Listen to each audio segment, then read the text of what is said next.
It had been 2 hours since I entered this club with 2 girls that worked in the same building as I do. I'd never been so uneasy in such a situation I put myself into. Everybody at the table flirted with each other. I was left alone at the edge of my seat, fidgeting with my skirt and depending on the bittersweet taste of my frappuccino for comfort. They had forgotten about my existence. "Except him," the voice in my head, my angel, said. I couldn't believe I allowed Alexis and Maevis drag me into this.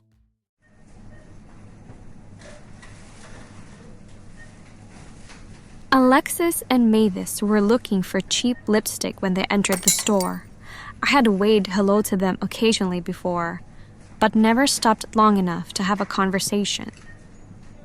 Alexis wore a big coat, paired with black boots, whilst Maevis paired her black fitted dress with a fur scarf and high heels. I paid no mind to them, but their outfits surely got the attention of the whole place. When Alexis saw me, she immediately asked for my name and asked if I wanted to join them at a newly opened club across the street. A flush of adrenaline tingled throughout my body. Nobody has ever asked me to go to a club, and as strangers, usually the cool ones whom I barely chatted with, did, I felt seen. I wanted to decline their offer, but a nagging voice in my head told me, "Aria, when was the last time you actually partied like no one cared?" Let me guess. Never.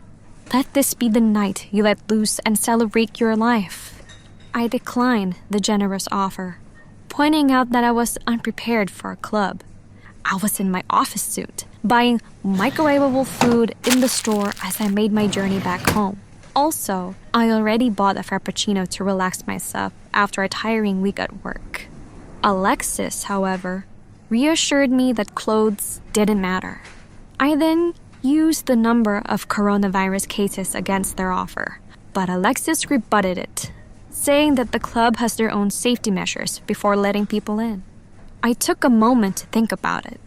I didn't know what could happen, especially having a party during a pandemic. However, my curiosity got the best of me and I agreed.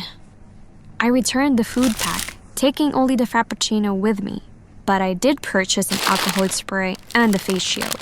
My worrisome actions made them laugh. "You'll need a face mask." Alexis then handed me a silver mask, covering only my eyes and my nose. "The confidentiality of identities is important inside the club," she added.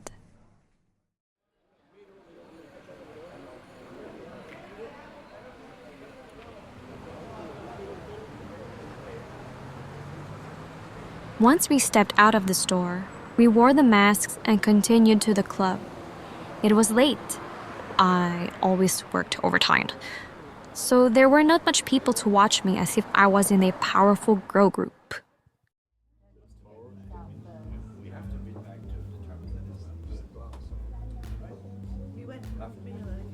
Alexis and Maevis had a special pass that allowed us to skip the long line.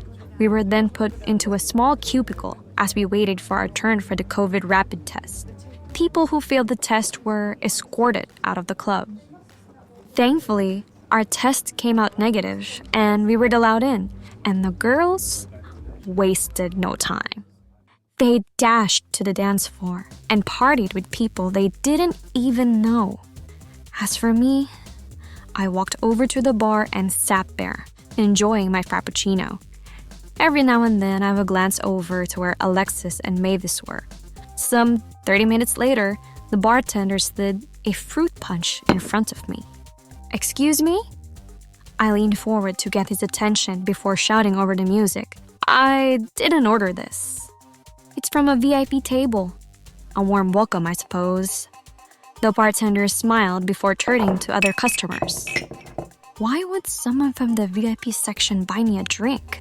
I thought to myself as I shrugged. Probably a tactic to lure me into a trap. I pushed the drink away and returned to my frappuccino.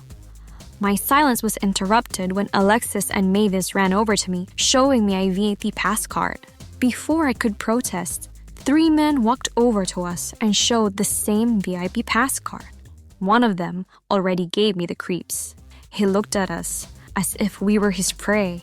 His eyes landed especially on me, biting his bottom lip as he examined me from head to toe.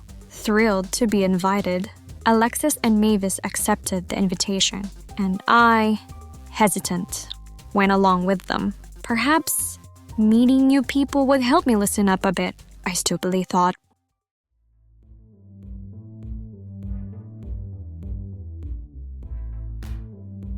As soon as we arrived, everybody welcomed us with big smiles on their faces.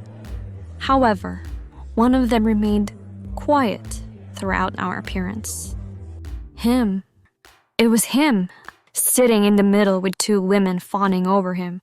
He wore a black mask, but his intense stare landed on me. It only left me when his friends would talk to him. His gaze, however, didn't give me any signs that he was a bad person.